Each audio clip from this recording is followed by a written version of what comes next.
Hi, welcome to this physical activity and lifestyle enhancement program. My name is Stephen Brennan, student number 244251. The target group that I have chosen to look at is adolescents, so we're looking at primarily girls aged 11 to 16. The reason behind this is that I have a young family and a daughter who's now aged 11, so I thought it'd be interesting to see the physical activity of this group, lifestyle factors, and how this impacted their well-being. So, looking up, firstly, we have the NHS 2018. The following kind of alarming statistics were found within this document. So, a few of them would be, for example, only 12% of children aged 13 to 15 are currently involved in physical activity. And for someone like myself, so 90% of fathers whose children were classed as overweight thought their child was the correct weight. So as we go through this, kind of important that families work together in order to enhance and improve the lifestyle of adolescent children.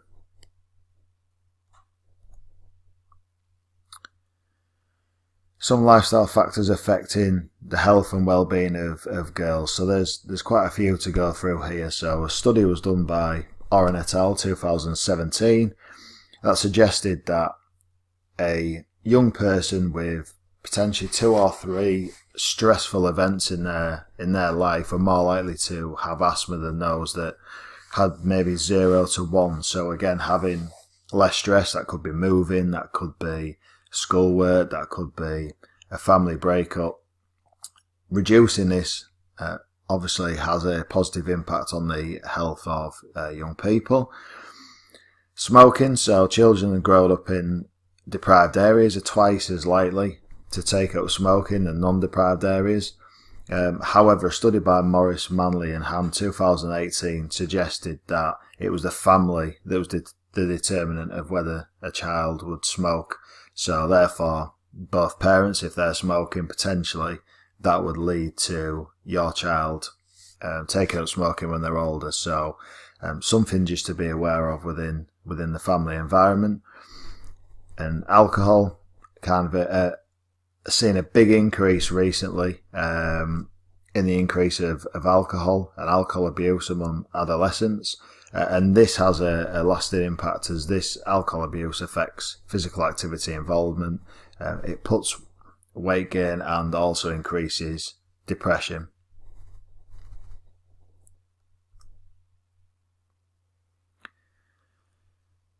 Poor diet. So again, a study showed that adolescents were more likely to put on weight eating high energy snacks on a regular basis. So they may be thinking that they're taking on appropriate food. So I'm hungry, I'm going to have this snack, maybe a biscuit, maybe some sweets. But again, the poor diet can lead to the obesity. So the study in 2016 showed that there should be a impact on eating healthy snacks or low energy snacks as opposed to either cutting them straight out. So for example, it could be an apple has lower energy than, say, a chocolate bar.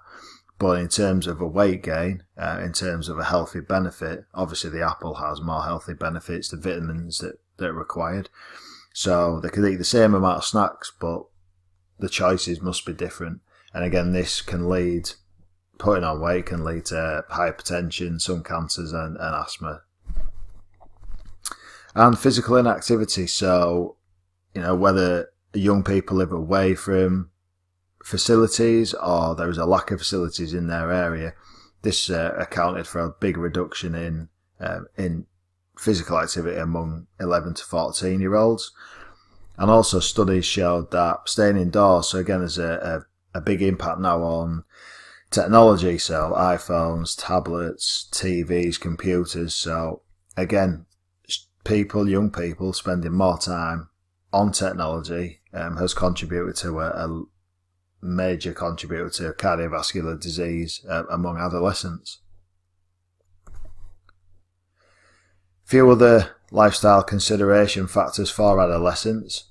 Young women aged 11 to 18 said they ate less than 3 portions of fruit per year.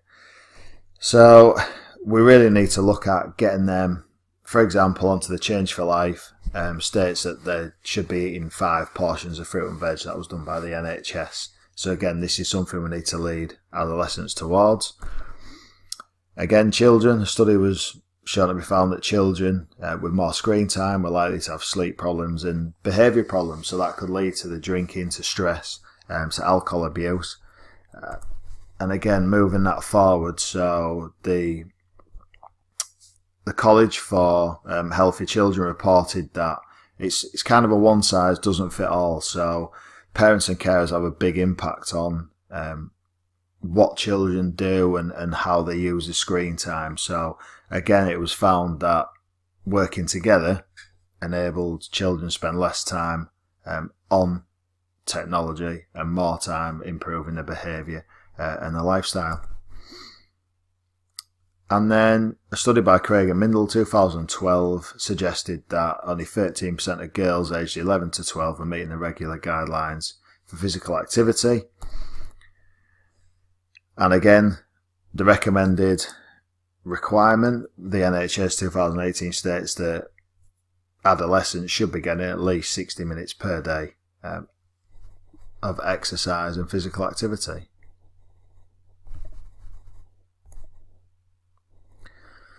So my selected individual is my daughter Sarah. She's 11 years old. I thought it was quite useful to put her through a lifestyle enhancement program. She's just started school, so again a lot of changes in her life, and it'd be interesting for me as a parent to find out how the impact of physical activity, health, well-being, the links together is going to be on her life as a whole. So the first thing that I did was to get her to fill out a lifestyle questionnaire. This was done by Hull City Council, so a local council to us.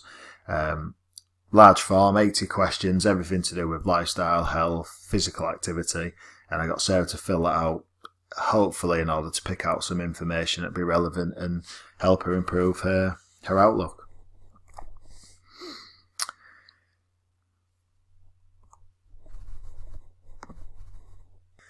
So after completing the questionnaire, here are some key points that I found out from the Lifestyle Enhancement Programme.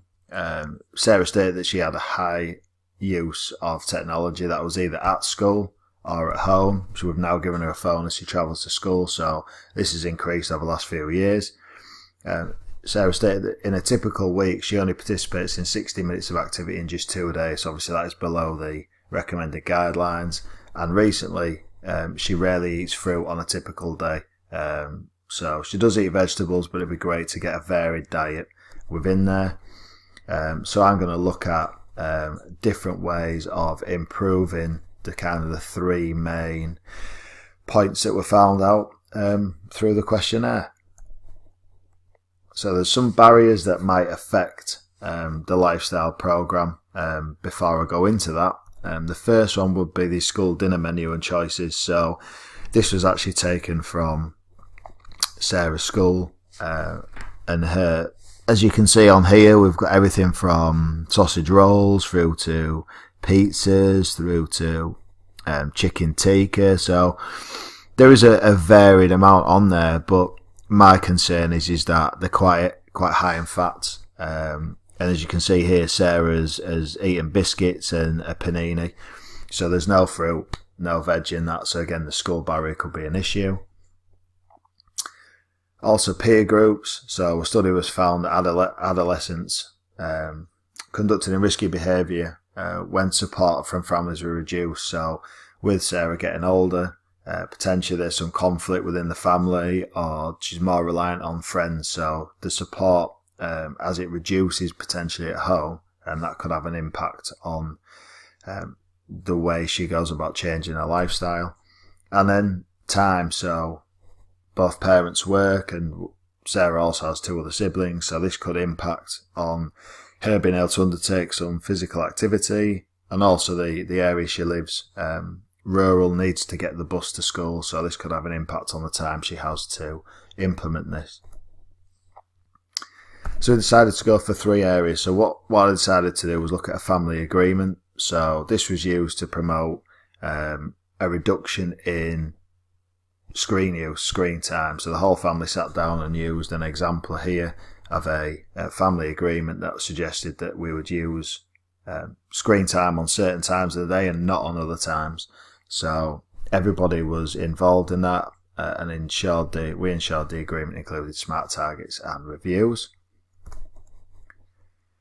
I also implemented some structured physical activity. So Sarah wanted to get into scuba diving. She wants to be a marine biologist when she's older. So that's a great way of her, with a long-term goal, doing something towards that. Her mum enjoys running, so go out with that, and potentially a family bike ride on a weekend. And then some unstructured physical activity. So potentially doesn't really know she's doing it, but she can walk to and from the bus stop instead of the bus pulling outside the house. And also, she could be wearing a pedometer, so not really understanding what or how much she's doing. She's just wearing that and then looking at us counting the steps after the things that she's done outside of some structured activity.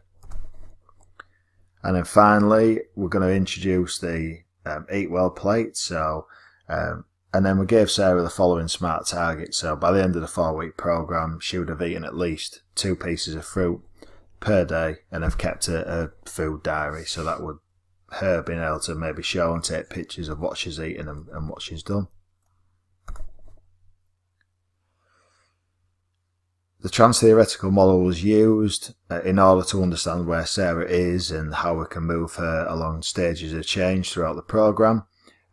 Certainly in the eating fruit, she currently eats healthy. I just think really there wasn't much action within that. So we need to get her from the preparation phase, so actually planning the change, and then into adopting new habits, which was action area there. The physical activity, she's not really thinking about it at the moment, so can we get her to think about changing and then taking this into preparation, preparing for action and moving forward into adopting new actions. And screen time, I really think she hasn't thought about how much she uses, so this is key that we look at this area. After reviewing the programme, Sarah undertook a one-on-one consultation with myself. We found that introducing Eat Well plate enabled Sarah to understand some good choices. So again, going back to the school dinners, she was able to go in there and pick and choose healthy foods. So rather than snacking on biscuits, she started to choose fruit instead. And recently, she's actually gone shopping and is now understanding that she could buy real fruit juice, and this could be part of her 5 a day, which was great. She pinned up smart targets in the bedroom. This really helped her focus on goals. And again, the family agreement helped as members participated and no one was left out. So everyone had an input. They all felt part of the process. And this really helped Sarah to engage in that and move away from screen time and onto something that would improve her health. So strengths and weaknesses. Again, pedometers were low in cost. So as a early method, that was quite a good impact. Again, a study by Holmberg 2017 stated that using new tools such as food diaries and pedometers increased motivation. So this was shown as she managed to get through the 4-week program, doing something she hadn't done before. And I thought it was a varied program, so it kept Sarah motivated throughout. And again, the weaknesses, so very difficult to balance time between schoolwork and additional exercise. So currently she has a lot of work, a lot of homework she's getting used to, as well as leaving for school early and coming back late. So these are some of the challenges she had. Was the questionnaire answered correctly? With me being Sarah's dad, did she potentially answer the questions as she would have done if it had been a stranger? Not too sure, so that's something to bear in mind. And again, the school dinner choices, so it's out of my control. And potentially there was too much temptation. Some recommendations moving forward. We could look at creating different goals, so aligning them with what Sarah wants to do after school, so medium and long term. And also I'd suggest that we could partner Sarah with a friend or buddy to keep her motivated. So a study in 2017 was done to show that as young people move into adolescence, they're less likely to be supported by parents or want the support of parents, they're more likely to have the support of a friend as they get older. So having that in place had a more positive impact on young people, again looking to achieve goals. And these are the references that we use throughout the work.